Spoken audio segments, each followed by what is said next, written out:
ги слушам од раководството на Демократската унија за интеграција како ме нарекуваат ваков, таков, па спомнуваат орли, зајци или не знам што, за да последно ме наречеле албанофоб.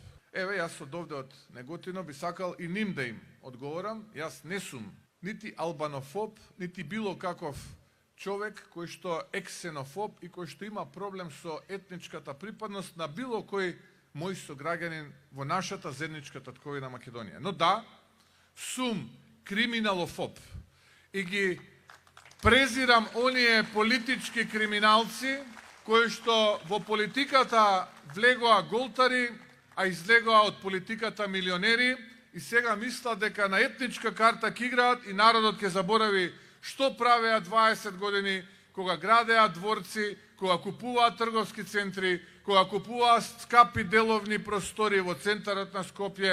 Време е заеднички да испишеме нова страница во историјата на живеењето и функционирањето на локалната самоуправа и за прв пат во историјата општина Неготино да добие жена градоначалничка која ќе биде на чело на општина Неготино. Е место кое што јас, како идна градоначалничка, знам што се е потребно преку реализација на проекти и активности да го направиме Неготино и населените места уште попристојно и поубаво место за секојдневно живеење и функционирање.